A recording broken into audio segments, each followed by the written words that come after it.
Drinking, relaxing, going to the gym. It's a typical life for a 22-year-old. Except this 22-year-old happens to be Michael Valgren, a Tinkoff-Saxo debutant and inCycle's guide to life in a World Tour debut season. After 3 years at Team Cult Energy, Valgren got the call up to the World Tour at the end of last year. And like any other job, his new start began with a phone call from his new boss, Tinkoff-Saxo team manager Bjarne Riis. I was, really happy. It was like a dream come true. Bjarne told me one day evening, just out of nowhere, I was like, "Hey, Bjarne," and he just told me that he would like me on his team next year, and I was like, "Yeah, for sure, no problem, man." And it was a hard time after that because it was like a little secret.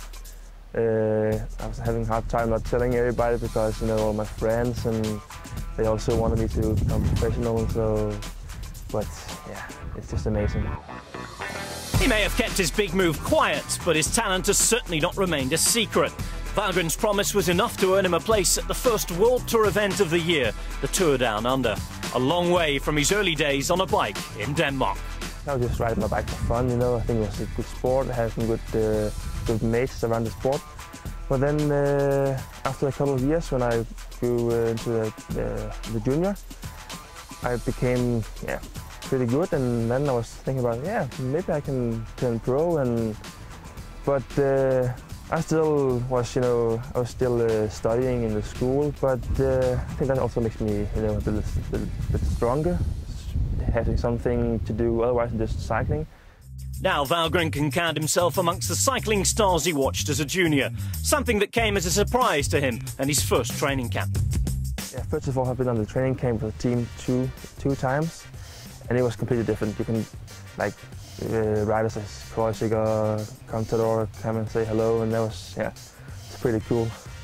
But riding it with Alberto and Roman and Nicolas, it's huge, and now here in this training camp we have Nicolas, and he is an amazing rider, so down on earth, and that's really good to see for a young rider like me, that he's not have his nose up in the skies and just be arrogant. That's really nice. However, as ever with chasing dreams, sacrifices have to be made. Valgren moved from home at the beginning of the year to set up base with other Tinkoff-Saxo riders in Lucca, Italy. In the beginning I was quite nervous about moving to another country because I'm only 22 years old, and I have a girlfriend back in Denmark, my family. But the people down there, the riders and the riders' girlfriends, have been taking really good care of me, and I'm already in the group, and that's really good. And I'm not homesick, so I really like it. He's a fully fledged member of Tinkoff-Saxo, but cycling is certainly not just a team sport. He may live and work alongside his teammates, but even with his tender years, he still needs to compete against them. Yeah, we ride pretty intense up here. It's my first time on altitude training camp. Yeah, it feels good, but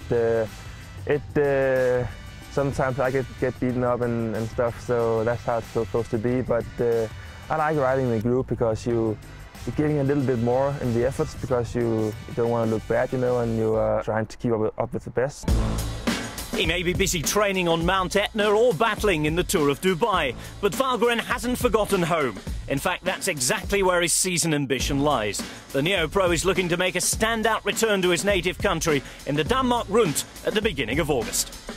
I hope I can be in very good shape in Tour of Denmark because, I'm from Denmark, obviously, and I've done good in that tour before, and it's a race that suits me very good. And it's not the strongest peloton, so I might have a chance to do a good result there.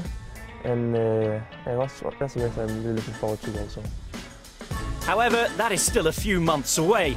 A promising junior classics career, winning the under-23 Liège-Bastogne-Liège twice, has seen the young Dane wanting to follow the same path on the World Tour. Stay tuned to inCycle as we follow the Tinkoff-Saxo Neo-Pro through his debut season.